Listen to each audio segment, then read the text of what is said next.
Hello నమస్తే welcome to our channel. ఈరోజు అయితే ఎంతో సింపుల్గా చేసుకునే క్విక్గా అయ్యే టమాటా కర్రీని అయితే చేస్తున్నాను. ఈ మెథడ్లో ఒకసారి చేసి చూడండి. చాలా టేస్టీగా పుల్లగా చాలా బాగుంటుంది. ప్రాసెస్లోకి వెళ్దాం. ఇలా టమాటాను అయితే శుభ్రంగా కడిగి పెట్టేసుకొని తీసుకుంటున్నానండి. వీటిని ముచ్చికలలా తీసేసుకొని సన్నగా కట్ చేసి పెట్టుకున్నాము. ఇలా అన్నీ సన్నగా కట్ చేసుకోవాలండి.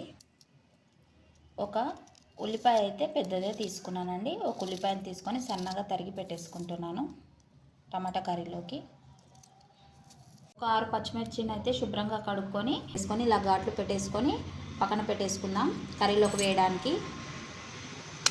స్టవ్ ఆన్ చేసుకొని బగోనా పెట్టేసుకొని ఆయిల్ వేసుకుందామండి. ఆయిల్ హీట్ అయ్యింది. ఇప్పుడు ఆవాలు చిటపటలాడుతుండగానే జీలకర్ర వేసుకుంటున్నాను. జీలకర్ర వేగుతుందండి. ఇప్పుడు మనము పచ్చిమిర్చిని వేసుకుందాం. అందులోకి కరివేపాకుని అయితే వేసుకుందాము. మిరపకాయలు వేగాయండి. ఉల్లిపాయ ముక్కలను వేసుకుంటున్నాను. ఏమనుకోకండి, డిస్టర్బెన్స్ వస్తుంది, ఇక్కడ నాయిస్ వస్తుంది. ఉల్లిపాయలు వేగుతున్నాయండి. ఇప్పుడు ఉల్లిపాయలు అయితే వేగాయి. పసుపు వేసుకుందాము. పసుపు వేసాక కలుపుకుందామండి ఉల్లిపాయ ముక్కలని ఈవెన్గా. ఇప్పుడు అల్లం వెల్లుల్లి పేస్ట్ వేసుకుంటున్నాము. అల్లం వెల్లుల్లి పేస్ట్ పచ్చి వాసన పోయే వరకు వేయించుకోవాలండి. ఉల్లిపాయ ముక్కలు వేగాయండి. ఇప్పుడు టమాటాలను వేసుకుందాం. ఇలా టమాటా ముక్కల్ని వేసాక 2 నిమిషాల పాటు నూనెలో అయితే మగ్గించుకోవాలండి టమాటాలని.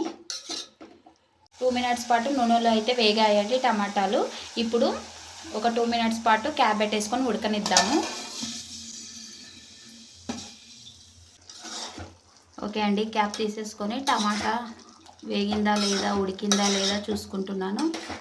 ఓకే, టమాటా అయితే ఉడికిందండి కొద్దిగా. ఈ స్టేజ్లోనే మనము కారం వేసుకుందాము. మీ స్పైస్నెస్కి తగ్గట్టు వేసుకోండి. రుచికి తగ్గట్టు ఉప్పునైతే వేసుకుంటున్నాను. ఉప్పు కారం వేసాక ఈవెన్గా కలుపుకోవాలి. ఇప్పుడైతే ఒక 2 మినిట్స్ పాటు క్యాప్ పెట్టేసుకొని ఉడకనిద్దాం. టమాటా కర్రీ ఆల్మోస్ట్ 70% ఉడికిందండి. ఈ స్టేజ్లోనే కొద్దిగా జీలకర్ర పౌడర్ వేసుకుంటున్నాను. 2 పించెస్ జీలకర్ర పౌడర్, టేస్ట్ బాగుంటుంది. ఇలా జీలకర్ర పౌడర్ వేసాక ఒకసారి కలుపుకుందామండి. నూనె అంతా పైకి వచ్చేసింది. కర్రీ అయితే ఉడికింది. ఇలా నూనె పైకి వస్తే కర్రీ ఉడికినట్టే అండి. కొత్తిమీరను వేసుకుందామండి. వేసేసుకొని స్టవ్ ఆఫ్ చేసుకుందాం.